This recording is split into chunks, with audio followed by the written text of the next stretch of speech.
I'm Wendy from Shiny Happy World, and in this video I'm going to show you how to assemble this cute rat pattern. Here's how to make it.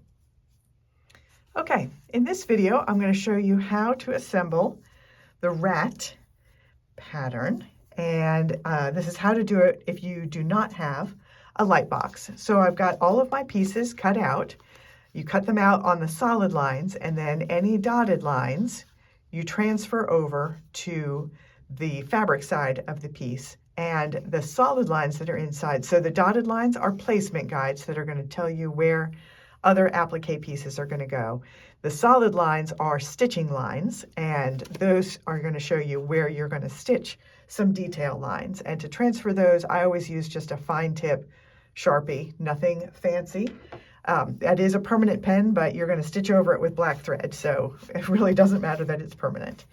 Okay, so on this one, to point out, I did something a little different with the background block. I pieced together two pieces of fabric. These are both strawberry blenders, so the colors are an identical match. It's just the patterns that are different. So they work really well to sew them together and make into a slightly more interesting background block. I just thought that would be fun to experiment with. So, all right, we are going to start with the shoulder piece.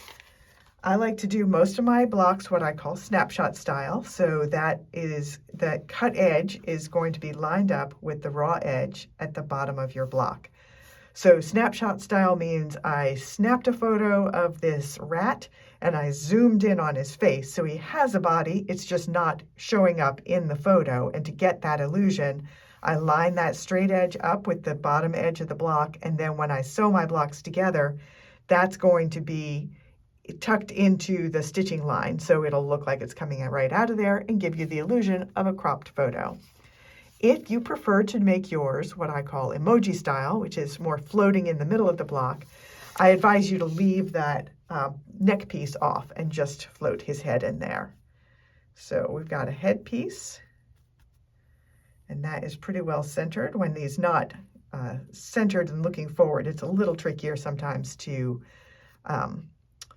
get it centered in there. One thing I should point out is that the pattern comes with a placement guide that has all of the pieces numbered, telling you which piece is which. So if you are confused about which ear is the left ear and which ear is the right ear, this tells me that piece 3 is the ear that goes on the right. So I will tuck piece 3 into place. And that is just that I've transferred that chalk line there, and I'm going to tuck it behind the head until that chalk line disappears. Then I know I have good overlap, good coverage. Now we're going to do the other ear.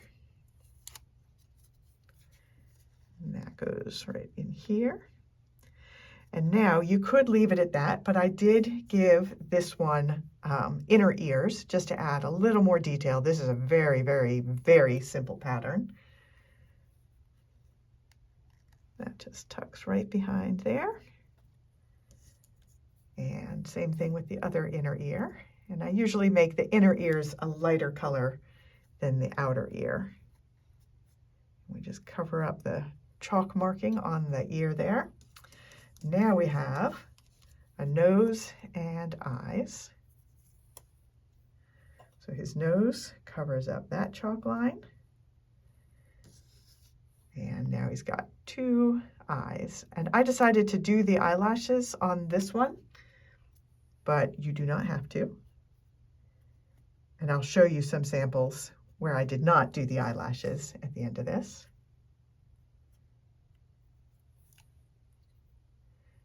And there we go. 2 eyes and a little smile. All right, get this out of here. So I've got my pieces all laid out. I'm looking at them. I like where they are. So I'm going to fuse this down. Just follow the directions on whatever brand of fusible adhesive you are using. I use Heat and Bond Light for all of my quilts, and you do want to follow the directions because some brands want steam, some brands want dry. They have different fuse times. You want to definitely follow the directions on the brand that you're using. And then I will do all of the outline stitching, and I'll bring it back here and show you the finished rat and show you a couple of other rats that I made in different colors. All right, here is one finished rat. This one has the optional eyelashes, which give it a little extra cuteness. I also wanted to point out something different that I did with the background block on this one. So this is 2 pieces of fabric from the Strawberry Blenders collection. So the pinks are exactly the same shade of pink, but you get 2 different patterns. And I really like how that just added a little bit of extra interest to the background block. But I also made some rats in different colors. So this is a rat that I made that I thought would coordinate really well with the farm animals bundle that I'm working on. So he's in shades of eggplant, and the background block is one of the farmer's market blenders. And I've got one more version, very, very bright and colorful. This is to represent the year of the rat for a lunar zodiac bundle that I've been working on, where all the animals are in bright gemstone colors and all of the background blocks are red blenders. So 3 different rats, totally different look to all of them. You can get that pattern at shinyhappyworld.com. I'm Wendy, and I'll see you next time.